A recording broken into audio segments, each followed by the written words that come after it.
আজকে সেনাপ্রধান কথা বলেছেন, রোহিঙ্গা ইস্যু নিয়ে কথা বলেছেন। তিনি সরাসরি বলেছেন যে দেশের পরিবেশ এবং অর্থনীতির উপরে ব্যাপক একটি চাপ সৃষ্টি করছে এবং মাদক যে বিস্তার ঘটছে সেটার পেছনে এই গোষ্ঠী দায়ী আছে।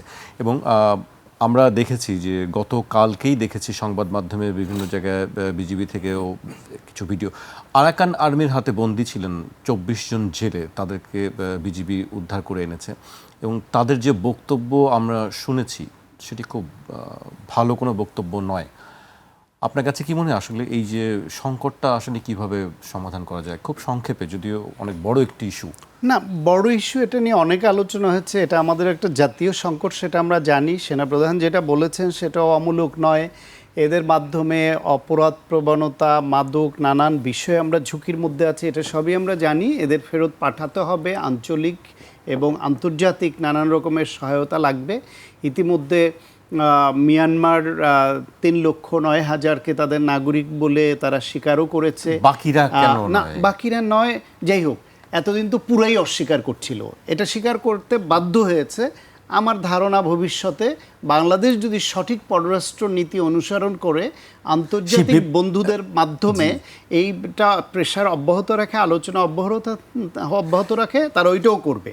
কিন্তু আমি বরং এইটা নিয়ে অনেক আলোচনা হয়েছে, জাতীয় ওষুধ নীতি নিয়ে যে কথাটা ফুয়াদ ভাই বলেছেন সেখানে একটু কথা বলি। অবশ্যই সেটা হলো ফুয়াদ ভাইয়ের বা সবার চাওয়া যেটা বলেছেন তার স্পিরিটের সঙ্গে আমি একমত। যে কিন্তু সমস্যাটা হলো ইন্টারিম গভর্নমেন্ট অনেক কিছুই এরকমভাবে করতে পারে তাৎক্ষণিকভাবে, যেটা রাজনৈতিক সরকারের পক্ষে করা দুরূহ হয়, আলাপ আলোচনার ভিত্তিতে করতে হয়। ইন্টারিম সরকার কিন্তু এটা ইমপ্লিমেন্ট করে নাই, তারা শুধু এই নীতিমালাটা করেছে কিন্তু সেটা ইমপ্লিমেন্ট করে নাই। সময় না, আমি বলি আপনাকে ফ্যাক্টটা। যখন প্রফেসর ডক্টর সাইদুর রহমান এটার বিশেষ সহকারী হিসেবে এটা উদ্যোগ নিয়েছেন, তিনি ফার্মেসির লোক এবং ওষুধ সম্পর্কে বোঝেন, তিনি এটা করেছেন। এবং এটা করার সময় তখনই এটা নিয়ে ব্যাপক রিয়াকশন হয়েছিল ওষুধ প্রস্তুতকারক কোম্পানিগুলোর মালিকদের মধ্যে। তাদের সমিতির পক্ষ থেকে তারা বিভিন্ন দলের সঙ্গে তারা মিটিং করেছে, দেখা করেছে, সরকারের সংশ্লিষ্ট জায়গায় তারা তাদের প্রতিবাদের কথাগুলো জানিয়েছে।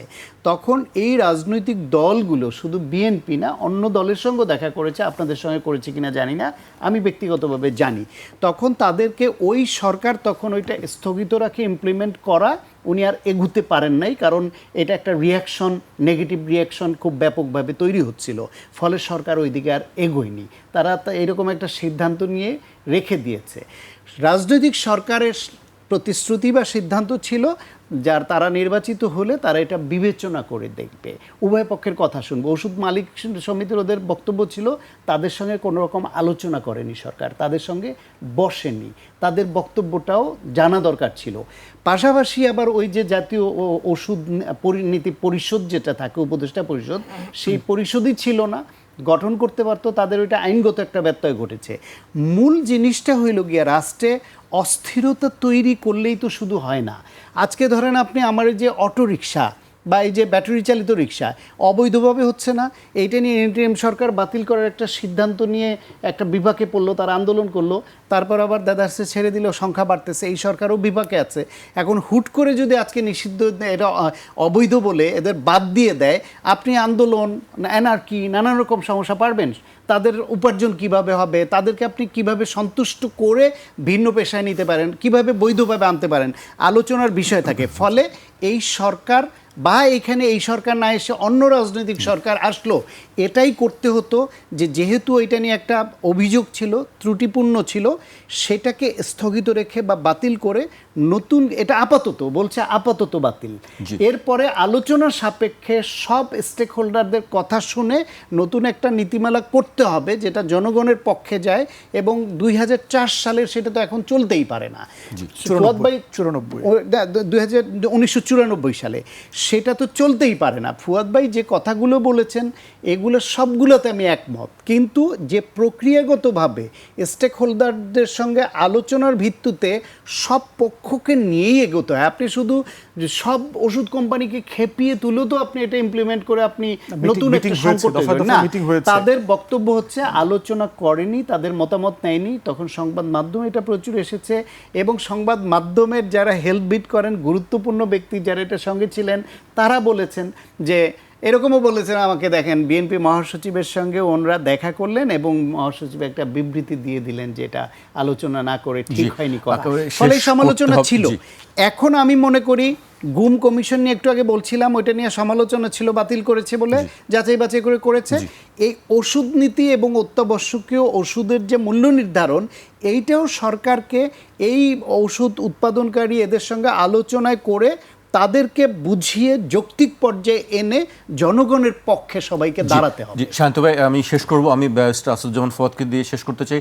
মিয়ানমার সরকার যে বিবৃতিটা দিয়েছে সম্প্রতি যে তারা 3 লাখ এর বেশি যে নিয়ে যাবে, এই বিবৃতির কারণে কি আসলে এই পরিস্থিতি কি সামনে আরো সংকটময় অবস্থায় পড়বে কি বলে মনে করেন আপনি? প্রশ্ন হচ্ছে যে এই ধরনের কথাবার্তা আকপিচ করা তো মিয়ানমার সরকার অনেকবার করেছে, কিন্তু খুব বেশি লাভ হয় নাই। হ্যাঁ, আমরা 40,000 নিব, তারা লোক পাঠাইছে, তালিকা করেছে, 1 লাখ নিব, তো 2 লাখ নেওয়ার প্রতিশ্রুতি দিয়েছে। এই ধরনের পিং পং গেম আসলে মিয়ানমার বহুবার করেছে। নীতিগতভাবে আমি মনে করি যে সরকারকে শহীদ জিয়াউর রহমানের অফেন্সিভ মেজারমেন্টে যাইতে হবে কোনো না কোনো ফর্মে। ডিপ্লোম্যাটিক যে ভদ্রতা দিয়ে মিয়ানমারকে ডিল করবার চেষ্টা করা হচ্ছে, এটা খুব ওয়ার্ক করতেছে না। এখানে এমন একটা জায়গাতে আসতে হবে যে মিয়ানমার নিতে বাধ্য হবে। এরকম জায়গাতে না আসলে পরে আপনার খুব বেশি লাভ হচ্ছে বলে আমি মনে করি না। এবং সেনাপ্রধান যেটা বলেছেন যে মানে এত ছোট ক্যানভাসে দেখার সুযোগ নাই, এটা ন্যাশনাল সিকিউরিটি থ্রেট, আসলে জাতীয় নিরাপত্তা হুমকি হয়ে গেছে। এই বিশাল জনগোষ্ঠী আপনি আসলে দীর্ঘ মেয়াদে এক জায়গাতে রেখে, যার কাজ নাই, লেখাপড়া নাই, পেশা নাই, আয় রুজি নাই, এরকম একটা বাস্তবতায় তাকে আপনি আসলে রাখতে পারবেন না। আরাকান আর্মি কি বলছে, তারা কি চায় আসলে? আমাদের জেলেদেরকে কিছুদিন পর পরই তারা ধরে নিয়ে যায়, বলা হচ্ছে বাংলাদেশ সরকারের সিরিয়াস ঘাটতি আছে এখানে। আপনি দেখেন যে মিয়ানমারের অবৈধ জেলেদেরকেও তো বাংলাদেশ ধরার পর কিভাবে ফেরত দেয়, কোনো এক্সচেঞ্জ হয় কিনা। মিয়ানমারেতে মানে আপনার প্রিজনার হিসাবে কিন্তু হাজার হাজার বাংলাদেশি জেলেরা আছেন, কিন্তু আপনি যখন রিটার্ন করেন, আপনার মনে আছে কিনা অন্তর্বর্তীকালীন সরকারের সময় দেখেছি যে আরাকান আর্মির অ্যাটাক থেকে বাঁচার জন্য হাজার হাজার মিয়ানমার সরকারি কর্মকর্তা, চেকপোস্টের লোক, আয়করের লোক, ট্যাক্সের লোক, পুলিশের লোক বাংলাদেশে ফিরে আসছিল। নৌকা ভরে ভরে, জাহাজ ভরে ভরে বারবার ফেরত দেওয়া হয়েছে। কাউকে জিজ্ঞাসাবাদ করেছেন what's going on in the country? আপনি এদেরকে জিজ্ঞাসাবাদ করবেন না, তথ্য নেবার চেষ্টা করবেন না, আপনি এটার সাথে বন্দি বিনিময় করবেন না যে আমি হাজার হাজার লোককে ফেরত দিচ্ছি, আমার যারা 5,000 আছে, 6,000 আছে, তুমি আমাদের সবাইকে ফেরত দিতে হবে। কোনো কিছু করেছেন? কোনো কিছু করে নাই। তাহলে বাংলাদেশের এই যে নেগোশিয়েট করবার ঘাটতি আমরা সব জায়গায় দেখতে পাচ্ছি, সেটা বিনিয়োগে হোক, সেটা রোহিঙ্গাতে হোক, পানির ব্যাপারে হোক, আন্তর্জাতিক চুক্তি করবার ব্যাপারে হোক, ট্রেডে হোক। তো এই জায়গাতে আমি বোধ করি যে ন্যাশনাল সিকিউরিটি কনসার্নের জায়গা থেকে এইটাকে কালেকটিভলি মোটা ক্যানভাসে, বড় ক্যানভাসে দেখা দরকার।